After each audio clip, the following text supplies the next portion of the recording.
Hello दोस्तों, electronic smart IPO के बारे में बात करेंगे। बम्पर रिस्पांस मिला है क्या? ग्रे मार्केट प्राइस है क्या? लिस्टिंग के समय एक्सपेक्टेशन है क्या? अलॉटमेंट की एक्सपेक्टेशन आप रख सकते हैं अगर आप रिटेल इन्वेस्टर है तो।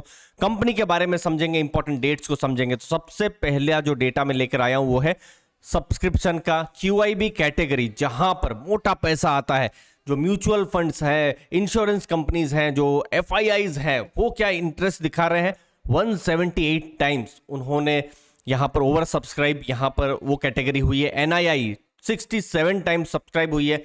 रिटेल इन्वेस्टर्स 20 गुना से ज्यादा उन्होंने सब्सक्राइब किया है। और ओवरऑल आप देखेंगे 75 टाइम्स सब्सक्रिप्शन हुआ है। 500 करोड़ का आईपीओ था दोस्तों, छोटा सा आईपीओ था, लेकिन उसमें भी बहुत ज्यादा इंटरेस्ट आया है। अलग अलग कैटेगरी, लगभग जितनी भी कैटेगरी है इनफैक्ट सबने इंटरेस्ट दिखाया है।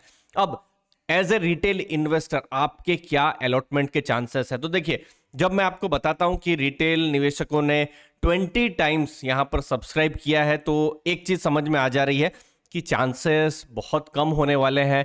यहां पर जिनको अलॉटमेंट हो रहा है तो एक तरीके से बिल्कुल उनका लॉटरी जैसा ही है, क्योंकि बहुत कम चांसेस है। जो अगर आप रिजेक्शन को भी अगर आप देख लेते हैं तो भी 5% के आसपास ही होगा। अब पता नहीं है कितना रिजेक्शन होगा और बाकी सब डेटा अभी आए नहीं है, बट 5% के आसपास ही ये होने वाला है। तो थोड़ा सा टफ है यहाँ पर जो अलॉटमेंट है। अब इंपॉर्टेंट डेट्स आपको मैं बता दूं, वो है अक्टूबर 12, जहां पर हम एक्सपेक्ट कर सकते हैं कि लिंक आ जाएगी। लिंक जो भी आएगी हम हमारे जो टेलीग्राम ग्रुप है वहां पर आप लोग के साथ शेयर कर देंगे। और जो लिस्टिंग है वो अक्टूबर 17 को होने की संभावना है। अब लिस्टिंग के समय क्या एक्सपेक्टेशन रख सकते हैं? तो जो सेकेंडरी रिसर्च हमने की है, अभी फिलहाल 40% का प्रीमियम बता रहा है, मतलब एक अच्छा खासा एक लिस्टिंग गेन की संभावना है इलेक्ट्रॉनिक स्मार्ट के आईपीओ में। इनफैक्ट कुछ दिनों पहले ही जब मैंने वीडियो बनाया था तब प्रीमियम और ज्यादा था, तो अभी 2-3 दिनों में प्रीमियम थोड़ा सा कम हुआ है, बट स्टिल 40% एक अच्छा खासा प्रीमियम कहा जाएगा, 40% या उससे ज्यादा।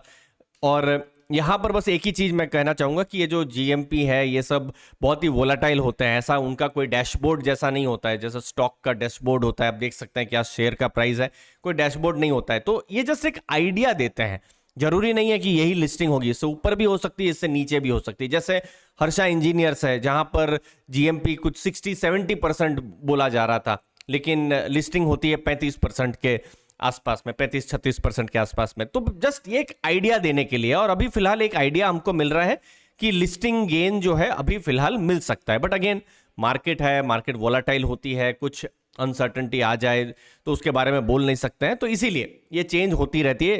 इस रिस्क को हमको ध्यान में रखना है। जस्ट ये आपको बेसिक आइडिया दे देगा। अब इंपॉर्टेंट है आपको मैं इलेक्ट्रॉनिक स्मार्ट के बारे में बताऊं दोस्तों। अगर आप आंध्र प्रदेश या तेलंगाना से बिलोंग करते हैं तो जरूर आपने बजाज इलेक्ट्रॉनिक्स का नाम सुना होगा। तो कंज्यूमर ड्यूरेबल और इलेक्ट्रॉनिक्स रिटेलर है। जैसे हम देखते हैं ना, जैसे एयर कंडीशनर है, फिर लैपटॉप है, फिर वॉशिंग मशीन, ये सब जो प्रोडक्ट्स हैं वो बेचे जाते हैं। सिमिलरली जैसे आपने क्रोमा में देखा होगा या रिलायंस में देखा होगा, इलेक्ट्रॉनिक स्मार्ट का भी वही बिजनेस है। 500 करोड़ का आईपीओ। अच्छी बात ये लगी इस आईपीओ की कि OFS बिल्कुल भी नहीं है, ये पूरा फ्रेश इशू है। बिजनेस में जो रीपेमेंट है, वर्किंग कैपिटल है, ये जो पैसा है वो यूज करने वाले हैं। बस रिस्क अगर आप देखेंगे, आंध्र प्रदेश और तेलंगाना में बहुत ज्यादा बिजनेस है, और अभी ई-कॉमर्स का जो थ्रेट है वो। फिर नेट सेल्स आप देखेंगे 3172 करोड़ से 4349 करोड़ सेल्स बढ़ी है FY20 से 22। एबिटा भी बढ़ा है 228 करोड़ से 292 करोड़। और अगर आप टोटल अगर आप प्रॉफिट देखेंगे तो 82 करोड़ से 104 करोड़ 2 साल में ये हमको प्रॉफिट देखने को मिले हैं, जो कि डिसेंट प्रॉफिट है। बस बहुत ज्यादा मार्जिन नहीं है बिजनेस में, ये हमको समझ में आ रहा है। बट हमने देखा है कि ये ग्रोथ स्टीडीली कर रही है। FY21 के डेटा को मैं बहुत नहीं ले रहा हूं क्योंकि कोविड आया हुआ था तो नेचुरली इंपैक्ट पड़ा ही होगा।